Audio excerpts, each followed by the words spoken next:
We are live, back. We are The live. Cavalry. Happy holidays, Andrew.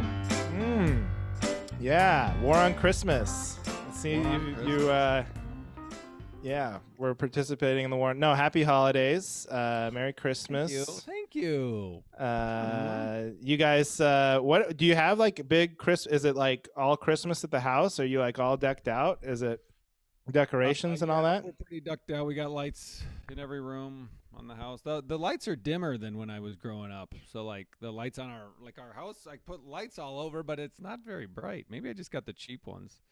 Yeah. That's funny. No, it's like they don't, there's more regulations now. You can't use as much voltage. Maybe it's those solar panels you have up there. Maybe they're not getting enough juice. Could be. I saw you. Oh, yeah, we really timed that perfectly. Now we're paying for solar panels and an energy bill. Yeah. Solar panels for Christmas. But we have lights, but it's also I feel like every year I'm just going to add to it. So we're very modest, but we have a couple more things than we did last year. And then I'm resisting the ones on the gutters. That just seems like every tragic story you've heard about a dad who's providing for his family, it's always ladder related. There's always some sort of ladder incident. So anytime I don't have to go on a ladder, I'm like, unless it's completely necessary, I avoid ladders. Yeah, see, you're probably smarter than me. I did go on a ladder. I don't know if you saw my post online. I was trying to bang the snow off the solar panels of our second level with a rake while on a 26-foot ladder. That was such a great post because it's such a great juxtaposition of technology. Like, it's like, here's this amazing human achievement that we can literally extract limitless energy from the sun without adding to our carbon footprint. I mean, it's like this miracle of technology, but the way to maintain it is to like wave at it with a rake from a ladder. Otherwise it won't work. I mean, it's kind of hilarious when you think about it. Oh man. And it's funny is like I was like, because it's like snowy and everything out, and I was like, all right, Duncan, you got to come out here and hold the ladder. And he's like, Dad, it's cold, I don't want to. And so I was like, all right, that's fair. Just, you know what, I need you to stand by the window here. If I fall, tell Mom right away. Like that was my second option. All right, you're not gonna hold it. Well, I need someone to know. Not gonna happens. If you're not gonna hold the ladder, I want you to be traumatized for life because I want you to witness the moment that your failure to help your dad is the reason why we have a van he drives with his teeth. You're gonna watch the exact moment our lives changed forever because you were too cold to come outside. And I also set up my camera. I put the camera on the snowblower and balanced it so it was filming me because if I do fall, I bet I'm going viral, baby. I'm not getting nothing out of this. We're getting those likes. And you would have became popular in like some, right wing blogosphere or something because like, look how dangerous these solar panels are. Look what it's doing to our country. This is happening. No one ever all broke over their country. neck cleaning their gas fireplace. All right. My dad actually did fall off our roof, but luckily there were Fitzer bushes that he just fell in and was like, oh. Oh my God. I fell off a ladder one time painting. It is the scariest thing in the world. I was painting my parents' house when I was like right after college or something, and I was way up there on a ladder, fell, dropped the paint everywhere, the whole thing. And it's like it traumatizes you. I'm very scared of ladders now. How far? It's a real thing. Like a second story or how far? Second story, yeah. And I fell into like a big rhododendron or something like that. So it wasn't like too disastrous, but it was just more scary than anything else. Ooh. Yeah. So Andrew and inside. we just did a Zoom show. We just got done with a Zoom show right before recording. It was another smash success as usual. Yeah. Well, I felt pretty good about that one.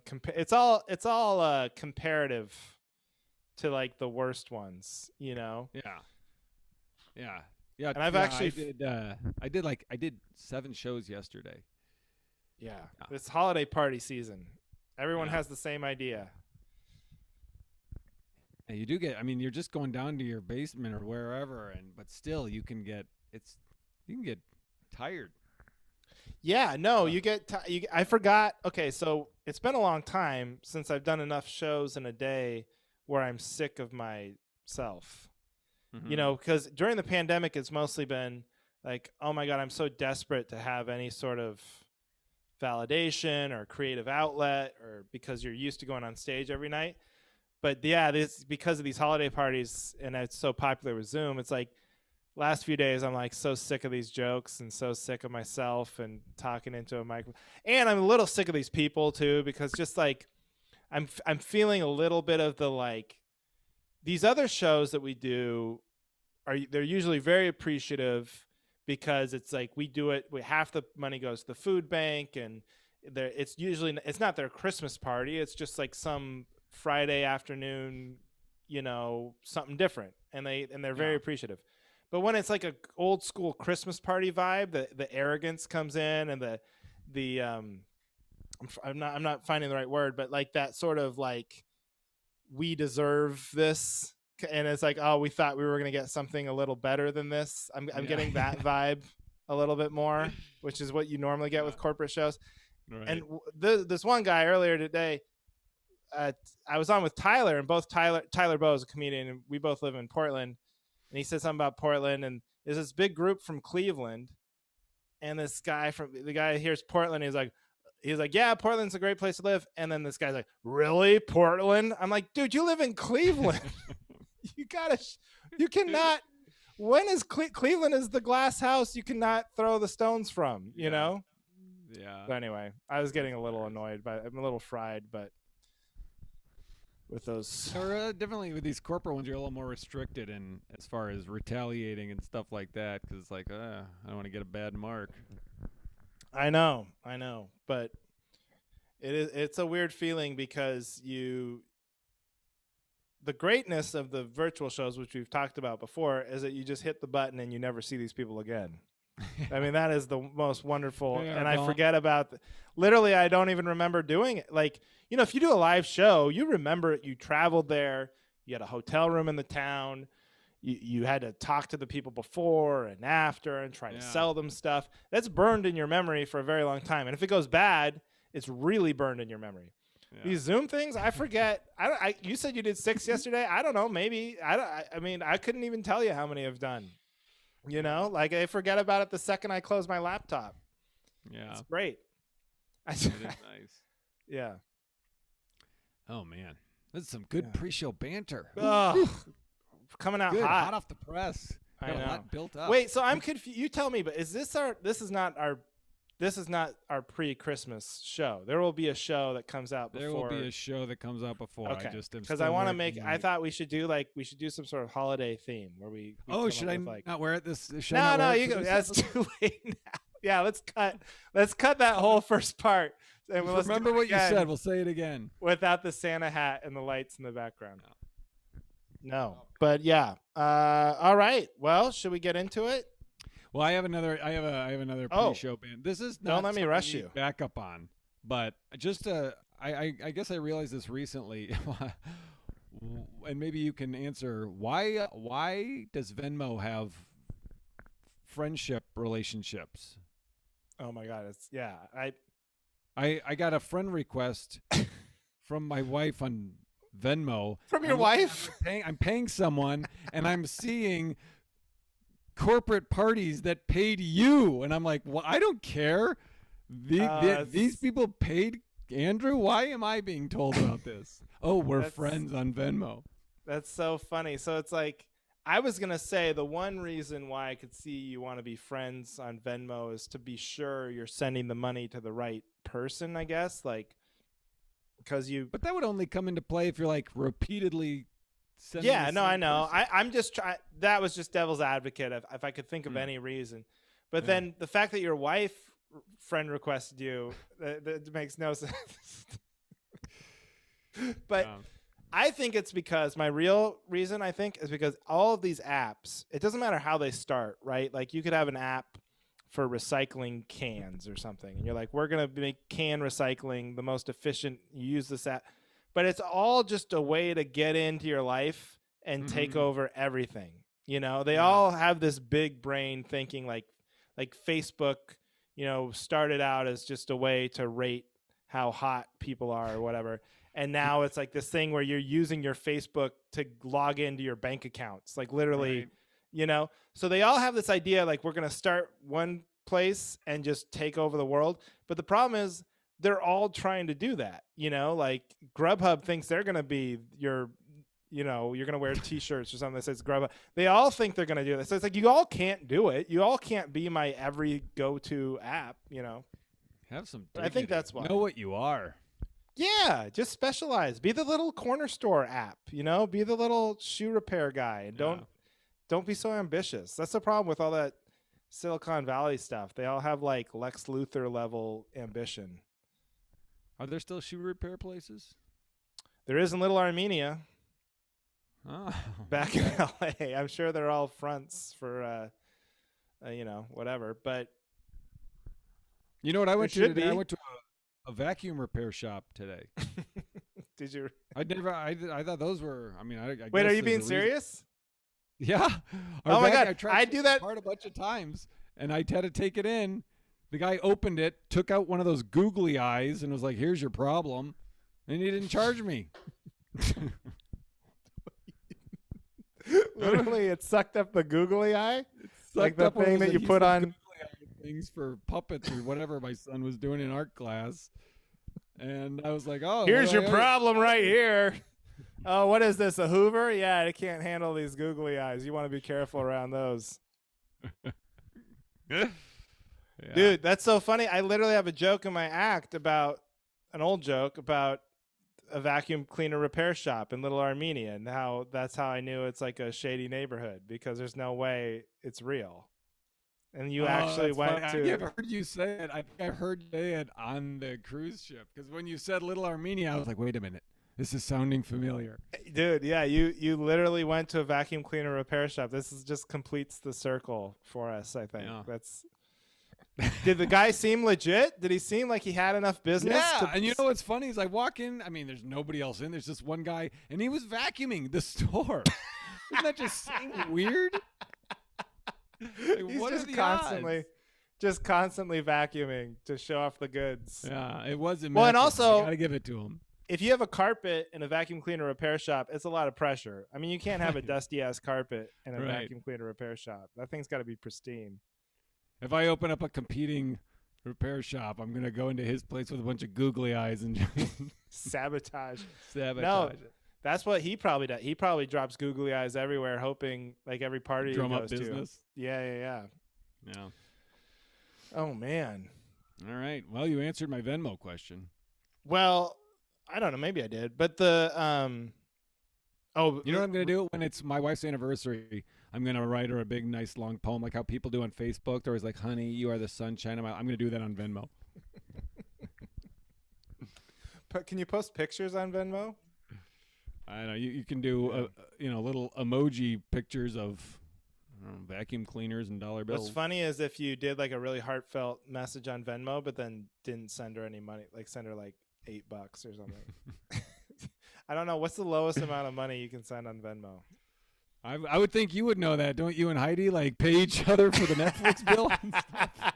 How dare you? Yeah. Oh, by the way, she owes me half for Thai food last night. I better collect. The mother of my children owes me Right. $12 Thai food. No.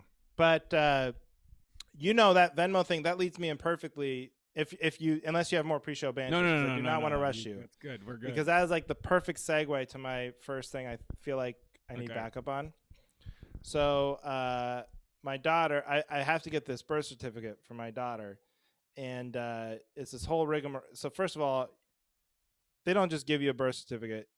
You have to mail them a photocopy of my picture ID Mhm. and a check using a letter and a stamp. That is the only way. And I researched it. I was like, there's got to be a way I can just use a credit card or like even go in person. I was like, I don't Yeah. care. I'll go in person. But no, there's no way to go in person because of COVID. And that's the only form of method payment that they take. And to me, it's so ironic that her birth certificate will say she was born in 2020, but the only way to pay for that birth certificate is like the method we paid for stuff like from 1985. Right. You know what I mean? Right. And then, so what I need backup on, and then so my other point is, then I did this gig. Well, real quick, is it because of COVID, or is that like a Washington? No, thing? this is standard operating procedure. The only thing that because of COVID is that I guess I could have gone into a place. Oh, okay, yeah, because that's what I did. In person, I went in, yeah. And maybe then they would have taken a card. I'm not sure. I didn't even get that far. But they've closed all their in-person stuff. Yeah. So then, on the other side of it, I did a gig for a organization that will, at the moment, remain nameless. Mm-hmm. And I'm like waiting on a check. They're like, I was like, can you Venmo me this money? Can you PayPal me? Can you Zelle me? Can you, I don't know. I can take a debit card if I use this thing. They're like, no, well, we have to mail you a check. We have to send it to finance and mail you a check. And so now I'm waiting on that check from like a month ago and can't get anybody. So here's what I need backup on. Ban checks. No more checks. No more. They just, the whole concept of them, they're dead. Because first of all, we don't need them. All right. Nobody needs a check. Nobody needs to write a check. Nobody needs to receive a check.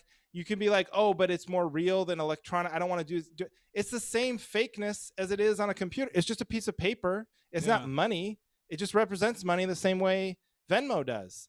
So I'm all out on checks. Ban them. Get rid of them forever. Now I have to get checks. So I didn't have checks. So I had to go to Wells Fargo, which is my bank for some reason. And I had to request checks from them that'll come in like 10 years. And I have to pay like $20 for these 100 checks, of which I'll use one to buy a birth certificate for my daughter. So ban checks. I totally do. See, now here's the thing is I totally agree with your logic, and I totally agree. However, I am lazily old-fashioned, and there are probably 3 or 4 bills a month that I just haven't clicked on, do this online. So I like pay our gas bill, our heat, and I don't know, TDS, whatever, another bill, just with checks. But I totally agree with you. But I'd make your life easier very easily. If checks were banned, like I'm not saying like they're frowned upon. I'm saying literally outlaw them from society. Then your life would actually be easier because those companies would be like, hey, we don't accept checks. Checks don't exist. So now just fill out this form and we'll deduct it from your credit card or your debit card every month, and you don't even have to think about it. Yeah. I did a similar gig for someone that will remain also nameless, waiting for the check, which went to California. And before they sent it, I confirmed the address. Right. And they're like, yeah, good, that's what we got. And then 2 weeks went by, and I was like, I don't have it. And they're like, the accounting department had your old address. I was like, I specifically gave you my new one to avoid this. They're like, all right, I was like, can you just, electronically wire me the money? So I got PayPal'd. But it was missing $23 because of the PayPal fee. And that's another thing. Later reimbursed, which was reimbursed with a small check later down the road, but very frustrating. I know there's just so many ways to send money now, and all of them are simpler and easier and more reliable and secure than checks. Checks might be like the worst way. It seems like if I pitched you. If I pitched you, way to counterfeit would be a paper check, right? Yeah. Have you ever seen what's that movie with Leonardo DiCaprio? Titanic. Remember? And the boat sinks, and they had checks on there. Yeah, exactly. Yeah. No, you know what I'm talking about. No, I don't. Oh yeah. Catch me if you can. Catch me if you can. That's right. Yeah. And they sink. That boat sinks too. Yeah. But forging checks seems way easier than hacking someone's Venmo account, especially if you're friends with your wife on there. I had a buddy that had a check taken out of his mailbox. He's in an apartment place, and they took, a bill in an envelope that was in the outgoing basket or whatever, and they took it, and they washed it, and he got screwed, and they just he's out that money. See what I'm saying? Ban Yes, checks. I totally agree. You know what? I do have a question for you. If PayPal, when you're sending money, and there's two options. Oh, these morons! What? I can't. I'm so glad you brought that up because I didn't want to let that go. But go ahead. Why? Finish. There's two options. You can do it for free if it's your friend, but if it's not a friend, we're gonna take a cut. What? People do the other one. I know that's what happened to me. I know, and I did this. I had I did like a I don't know, like a really small corporate or like I don't know private party on Zoom, and there was a nice older lady, and she paid via PayPal, and I was like, for the love, I was like, please just do Venmo. It's just so much. It's free all the time. There's no question. But she's like, oh, is PayPal okay? I was like, yeah, but just make sure you write friends and family. She's like, oh yeah, because I don't want to get charged. I'm like, yeah, and sure enough, she did it for professional, and then I'm out the $20, and I don't have the I literally do not have it in me to go back to her and go, hey, can you send me $20 more? And the thing is that people think like I had it in me, and I got it. I'm glad you did, yeah. Hey, look, it's COVID. I need that $11. But like people think like PayPal's the IRS or something. Like they think they're gonna right. Like investigate them. Like the PayPal is gonna come to your front door with a badge and go, right. Hey, you sent that money. I don't know if you're really friends with that guy. Okay, you seem more like professional acquaintances. You know, I've been sending to my college agent. I've been sending PayPal. We're friends and family on there. I mean, commissions, everything goes through friends and family. I mean, we're not stupid. Yeah. I don't know. Why do they even? It's just a free. They're taking a free shot at people by even having that other option. I know. They should hide it better. Whatever. Yeah. Yeah, I totally support you. Checks are down, and I look at this finance episode we're doing a month. What? Excuse me. Oh, are we recording? What? This is a great podcast where we just don't listen to each other. All right, Johnny. It's such dark backgrounds. We both have. I know. I've been I'm experimenting with new like stand-up backgrounds. Like this one seemed more like I got sick of the brick wall thing, so now this is more like the mysterious like theater comic. This is my Sebastian like Maniscalco sort of. Your jaw disappears when you turn your head. No, the other way. Not my double chin though. That stays in the front. I think it's something with your mic. Anyway, riveting stuff for the listener. There you go. All right, so here's mine. This is do you call your do you call Heidi's folks mom and dad if they're around? No. Yeah, that's my thing is I think that whole I don't know how that started. I think it's very silly. I love my in-laws. They're great. They're great people, but they're not. Do they? That's not my mom and dad, and I don't think they expect. I mean, well, my wife's mom, has because with the kids you get to do the whole nickname, grandma, whatever. So she's Gigi. So that really eliminates the whole. Well, what do we call each other? You can just call her. You can just call her Gigi now because the kids expect. They just call her Gigi, and it's easy. But I think I called her by her first name before we had kids. Yeah, and then and her dad, I do. I just call him by his first name. Yeah, because I feel silly. Like first of all, I'm 40.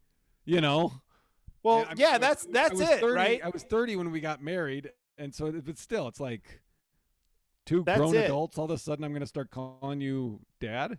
That's what it is. It's like you wouldn't call your own parents mom and dad if you met them when you were 30. That would be weird. If you didn't meet till you're all adults, you don't call them you don't call them Gigi or whatever. You're going to call them Frank. Yeah. You know what I mean? Because it's like, I'm a man, you're a man, whatever. I think that's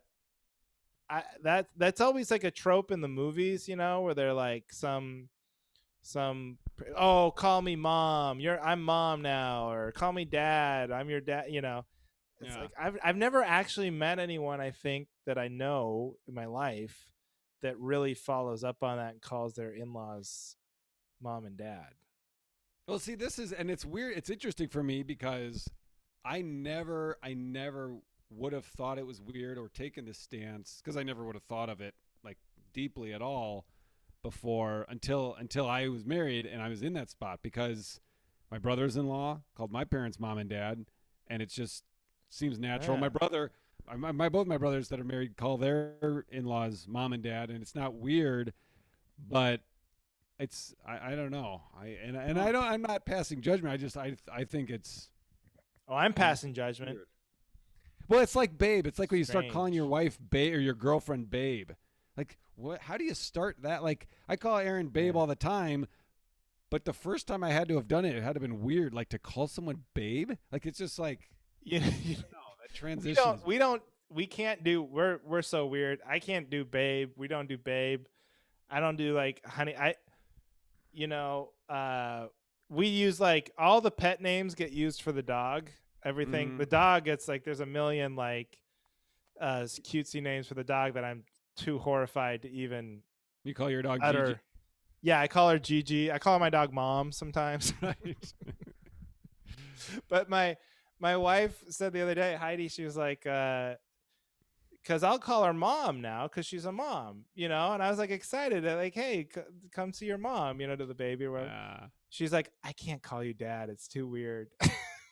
no, I agree. Cause I And call she's like, Erin and I'm like, mom. wait a minute, I'm literally a dad now. It's not like kinky or whatever. She's like, I don't know. It just doesn't feel right coming out Yeah, you like just don't seem daddy. like a dad to me. No offense. I just You don't seem you don't seem like you make enough money to really be a dad.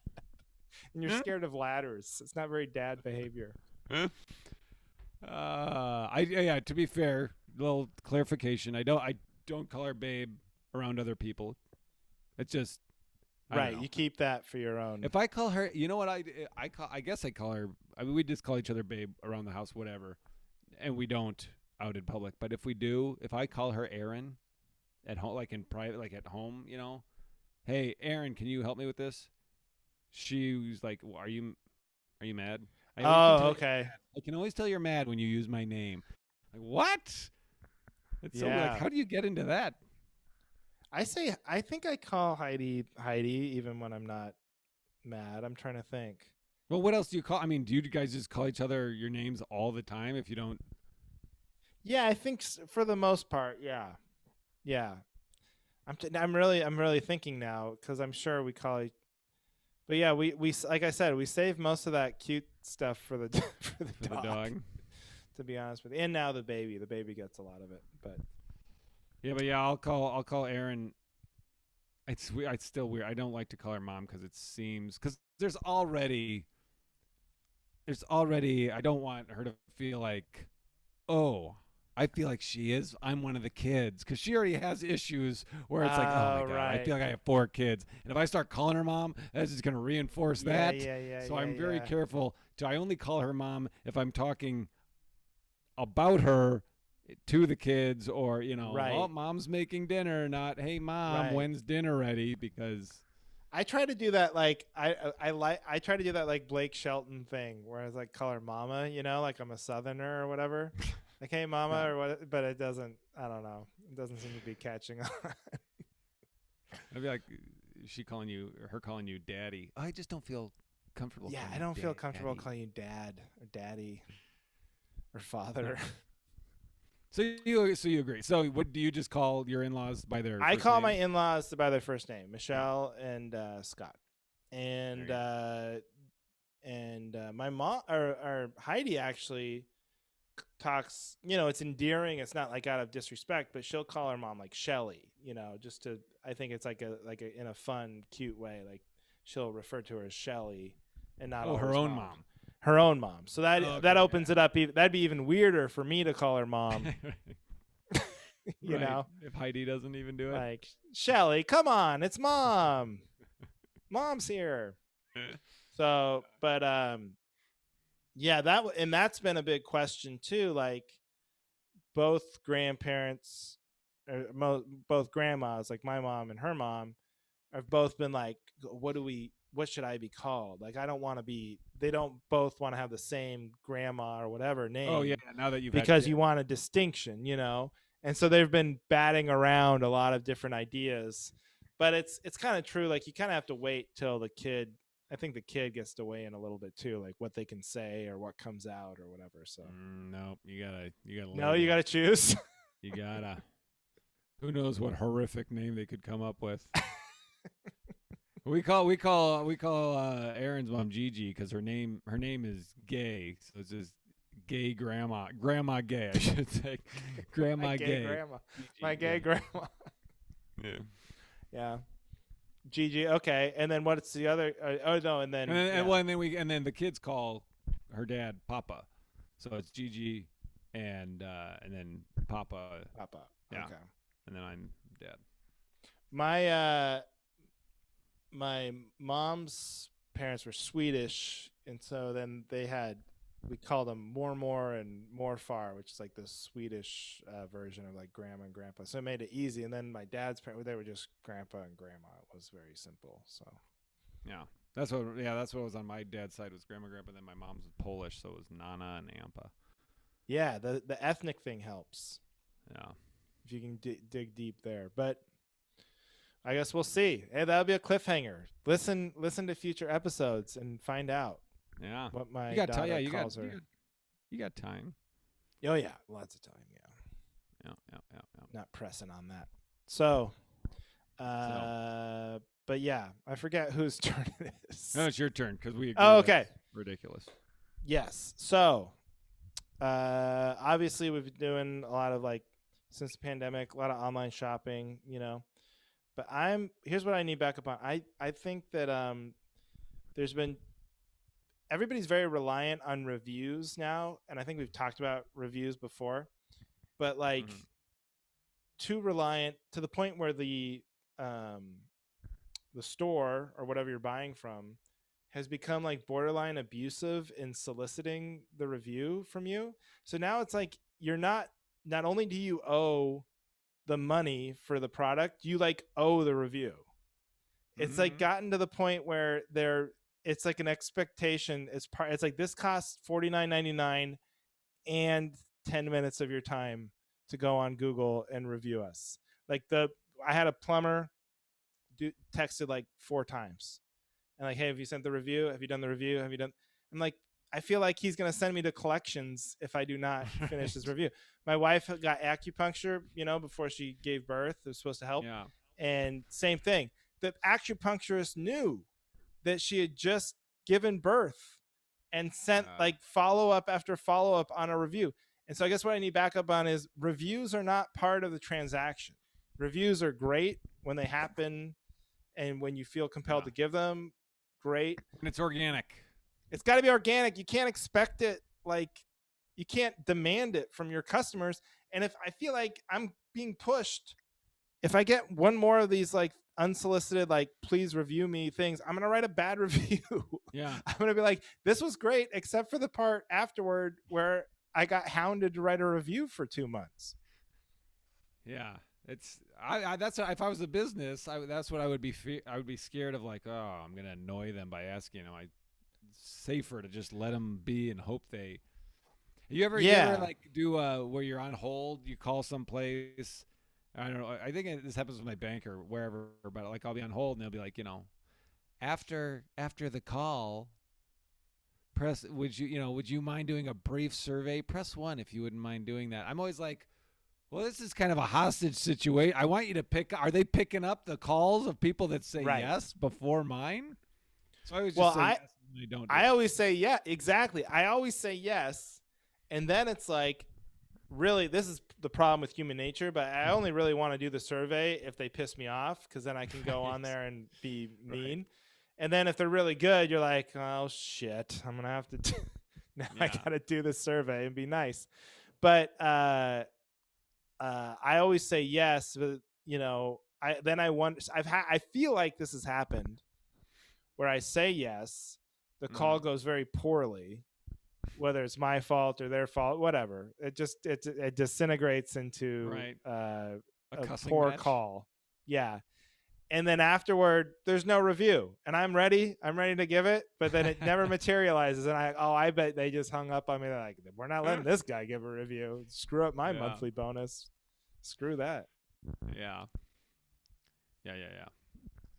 So It's anyway, ridiculous. we've talked about review. We're too review dependent as a society anyway. Just take some shots, take some chances. You don't need the literal best person every time. So, It's like comedy club comic cards. oh God, yeah. Those are only fun to read because the only people that fill them out are the people that are like, he was okay.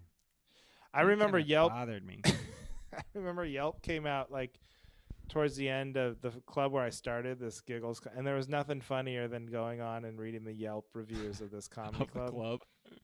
Yeah, because the club was kind of in its golden age, not golden age, but like golden years, like declining age, And Yeah. the guy who owned it, this guy Terry, and he didn't really care anymore, and so there was one guy running the bar and the door and seating people and serving drink. He's like, so people would be so mad. They just get so upset. Yeah. The worst reviews. And it was great going on there and reading them.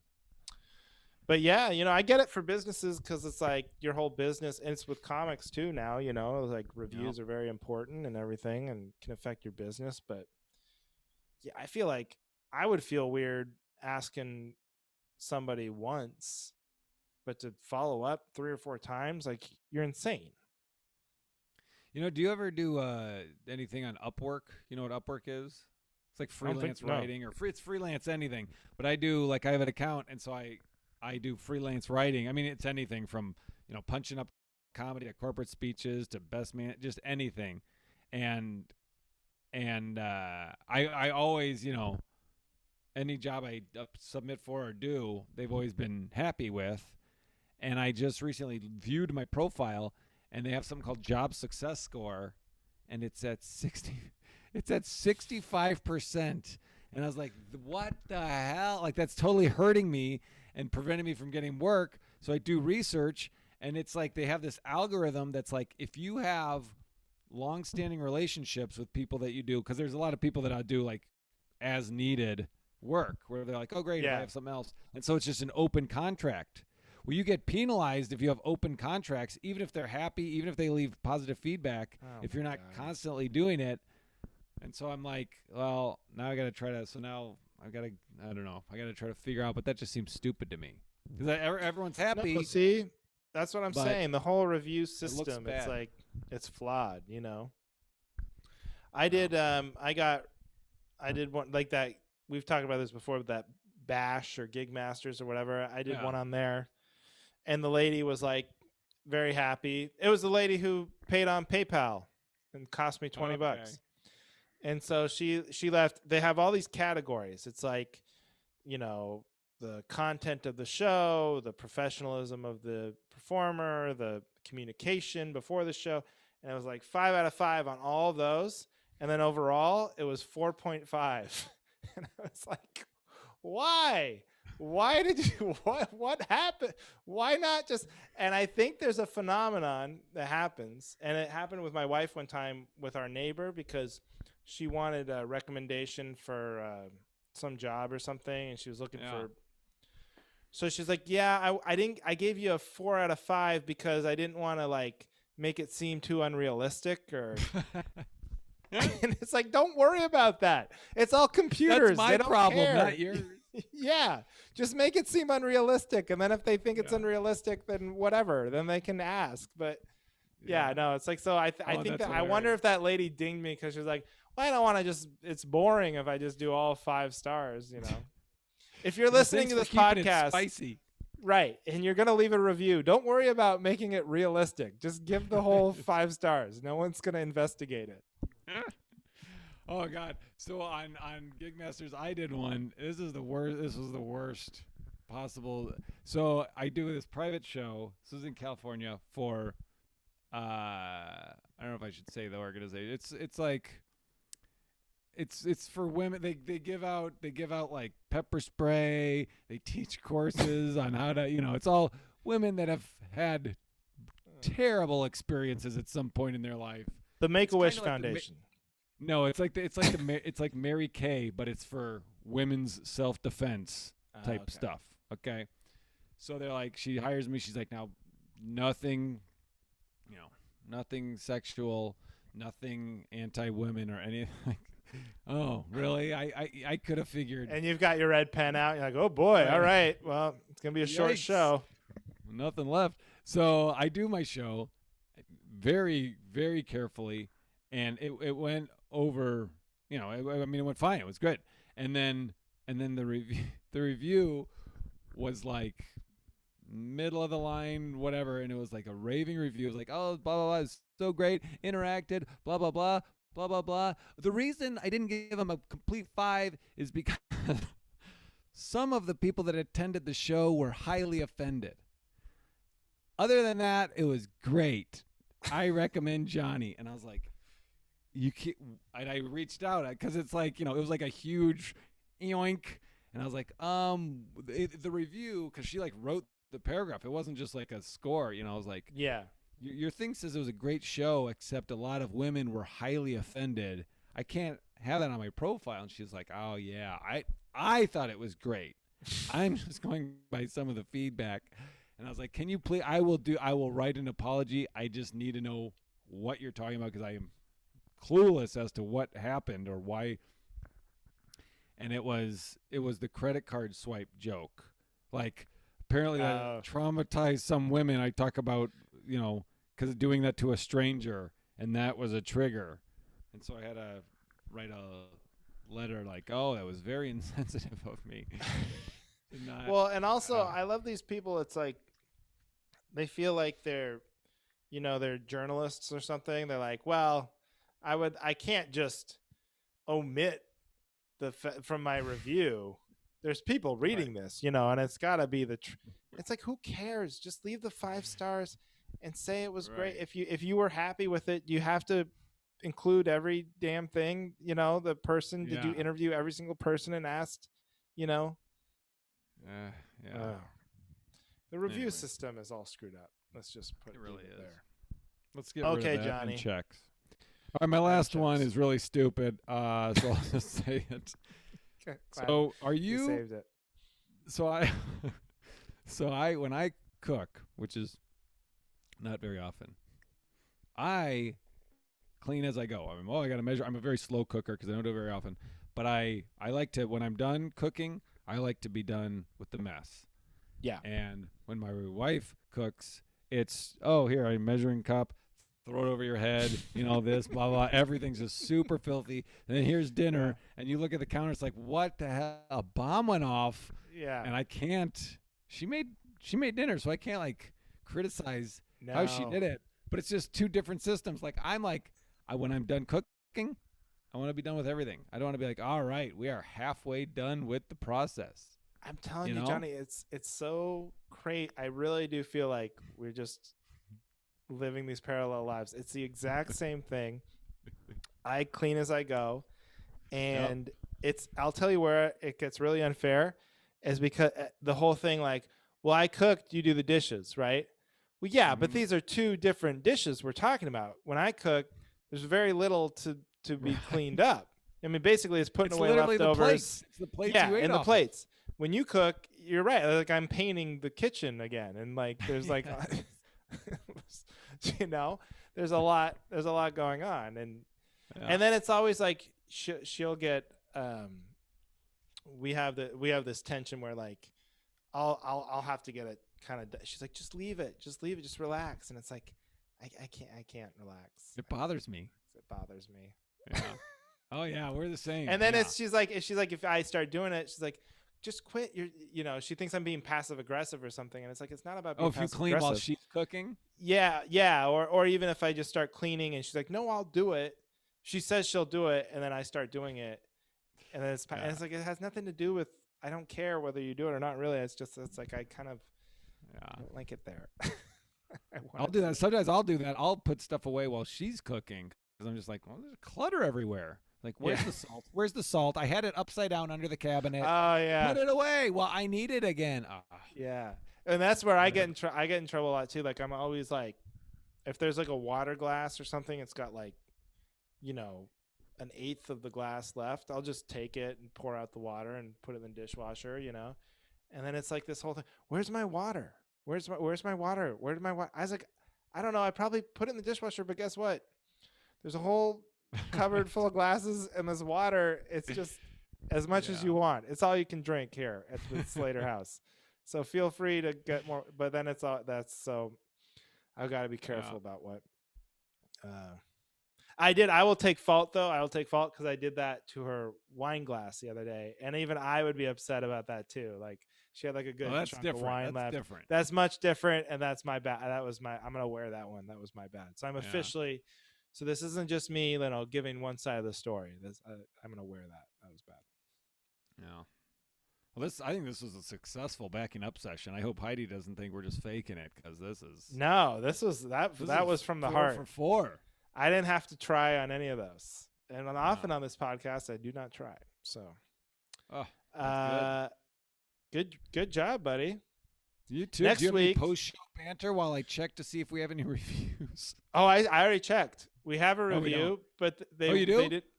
Yes, but they did not request any backup. It was just a 5-star glowing review. So totally useless to us. No. That's great too. If you this just is want the to do episode that. where we rip on reviews and then we get them and tell them they're stupid for not asking. And then ask people to review. Right. Please do review. Yeah, please do. It's 5 stars only. We're desperate. No, this is great. Fun episode. And also, let's just tease it now. Next week, Christmas theme. We'll do Christmas topic. Things we need back up in the holiday season world. Oh, that's that? That's good. That's fitting because it'll be the holidays and we'll do holiday topics. So folks, you heard it here. And this is more timely because we don't have like 2 backed up. So this is like almost real time. So if you want to leave a 5-star review with your holiday backing up, we will do it on time. Because there's no lag this time. No, we're because of the birth of my daughter, we've used up all our cushions, so we're right up against it. We're like a newspaper, staying up all night, getting this out. Yeah, before Monday. Right, all right, Johnny. All right. That's it. Oh, I feel good. This was a good one. Me too. I think this one's gonna resonate. It's gonna get some traction out there. Listen, you got to sleep with a full boner tonight. Whoops. And now we have our title. All right. Bye, everybody. I do love listening. Goodbye, everybody. To the Cavalry.